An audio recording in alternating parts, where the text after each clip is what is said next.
Crab Champions is a roguelike being developed solo by the Crab Rave EDM artist Noisestorm. It's been in early access since April Fool's Day, April 1st, 2023. It's a good game, and there's over 300 unique pieces of loot at this point. That's spread across weapon mods, ability mods, melee mods, and perks. So, if you want to get good at the game, you might want to know what some of the best items are. So in this video, we're going to focus on perks. There are over 100, I think 108. That's a lot of them. It can get overwhelming, but you came to the right place. I got you. These are the top 5 perks in the game. Kind of. I'm going to pick one from each overall loot category in general. 1 health, 1 econ, 1 damage, and a couple that help with survivability and loot luck. So yeah, these 5 might not literally be the 5 best, but if you get these, you're going to have a really good chance of doing well with pretty much any build you end up going for in this game. It's a roguelike after all. Your builds are going to change throughout the runs, but if you get these as a nice base, you're chilling, you're good to go. Starting off, we have to get one thing straight off rip, you bitches. Survivability is key. Not taking damage and avoiding it entirely is overpowered. That's all there is to it. If you never get hit, you're never gonna lose. The true best way to do that, of course, is with stamina. Stamina is a common tier perk, so it's very easy to find, and it is found in the speed loot pool. So take those speed portals, you're probably going to find it pretty quickly. What it does is it gives you an additional dash before your dash cooldown kicks in. Normally you dash once, then you have to wait a few seconds before you can dash again. If you haven't, at least level 1, you can dash twice. And then as you level it up, it's a single additional dash every single time. You can get up to 10, 20, 30 dashes before you actually have to wait, which effectively makes you dashing nonstop. Now, why do you want to dash? Well, because during your dash, you get invincibility frames, iframes. You can dash straight through attacks and not take damage. So being able to do this multiple times in a row is crucial. Only 2 to 3 levels of this can make a massive difference, and again, it's common. It's not that hard to get. You are almost guaranteed to be in situations where you have many enemies on screen, maybe even 50 plus, all firing projectiles at you. Being able to dash through a group of projectiles at once and take no damage is amazing. Bulletproof is another way to negate damage. That is an epic tier perk, and it also reduces incoming damage, or rather, there's a % chance to avoid damage entirely, but it's epic. It's a lot harder to get, and you have to get a lot higher levels before it really pays off. I'd say just go with stamina and call it a day. It's easy to get. You're going to be set. Now let's move into econ. I've continued to hammer the importance of econ in the vast majority of my build guides and general guides for this game because RNG is RNG. You're not always going to get what you want out of the chests. But shopping, that's another whole opportunity to get what you want. You need crystals to shop effectively, especially if you get Tony's Amulet or maybe Special Delivery. That shop has many pedestals, and you can go to town buying out the whole thing multiple times over. It's amazing, and that's how your runs truly snowball. So how should we focus on econ? What's the best way to do it? There's a lot of arguments for a lot of different items here in this loot pool, but I am going to go ahead and say that Snatcher is the best one you should get. I know it's a little bit of an underdog, but let me explain myself. This is a common tier economy pool perk. Again,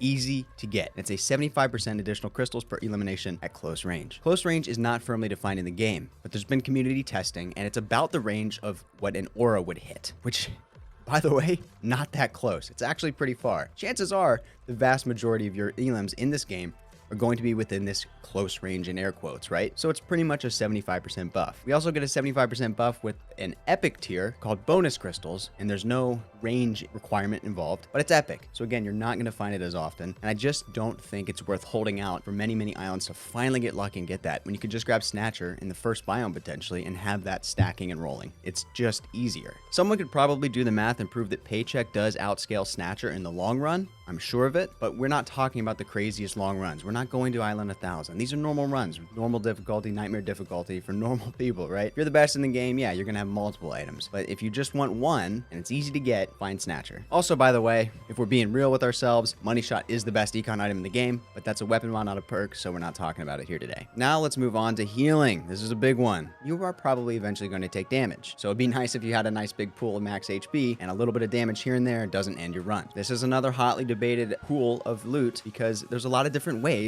to increase your max HP and your healing, right? But in my opinion, the sleeper pick of valued customer is the top choice here. And again, give me time to explain. It's a common tier item, yet again, health pool, obviously, and it increases your max HP by 25, at least at level 1, for every purchase you make at the shop. As someone who always focuses on econ, I'm going to be making a lot of purchases.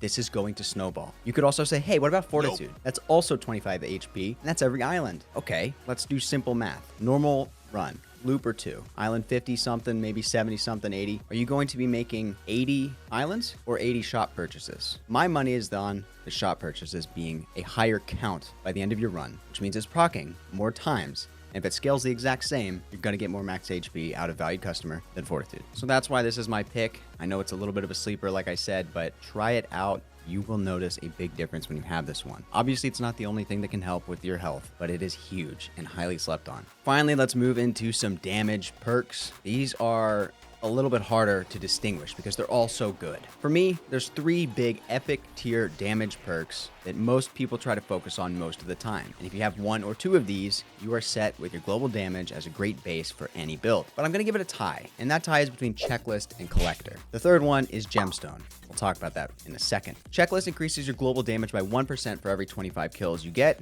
while Collector increases your global damage by 3% for each perk level you have. Obviously, these are the values at level 1. They both scale up pretty quickly. Gemstone, that third one, increases your global damage by 4% per island completed. Same argument as the last one. Are you going to have more levels of perks or more elims or more islands? You're probably going to have more of the other two. I think mathematically Gemstone does scale the highest by like island 3000. That's not normal. That's not what we're talking about here. We're not going on a god run that takes multiple days to complete. We're talking about regular runs, nightmare difficulty, 90, 120, whatever islands, okay? So relax. So assuming you have a decently strong build going, you're going to be getting a lot of eliminations and stacking up a lot of levels of perks, which is why Checklist and Collector are going to both kill it. Either one's great. I'm not sure which one is technically better. I'm sure there's math that proves that some are better early game, some are better mid game, some are better late game, but they're both so strong. You're good with either one. Heck, get both if you can. But there you go. For your damage, especially global damage, which is so important for all of your things, not just your weapon, not just your ability or your melee, but everything, get Checklist or Collector or both.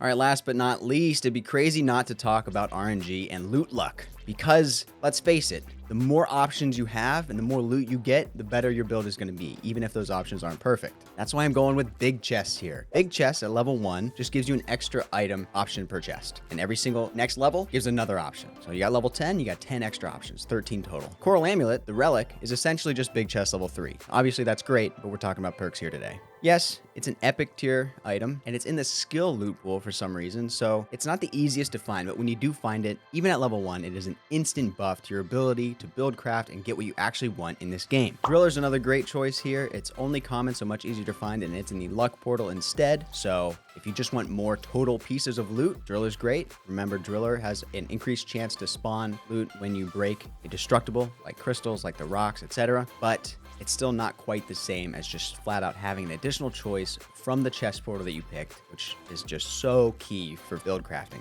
I promise you, big chest is insane. There is talk from Noistorm in the Discord currently at time recording that it might change with update 11. It might work a little bit different, but it's not going to fundamentally change what it does. It gives you more options per chest, and more options is good. I have a full entire guide on bending RNG in your favor that expands on the importance of loot options and how to kind of use the tools of the game to get what you want. So go check that out if you want more information on the topic. But that wraps it up. Hopefully this is helpful for some of you. 5 really good loot items across a variety of topics here. A variety of loot pools. We've got econ, we've got health, we've got damage, we've got avoiding damage, and we've got RNG bending in your favor with big chest. They're all great choices, but obviously there are way more good items in this game. So drop a comment, let me know what your top 5 perks in the game are. Let's discuss, let's argue. If you liked the video, does help me out. Subscribe for more of your second favorite F word. I'm your guy for Crab Champions. I'll catch you in the next one. Take care. We'll be right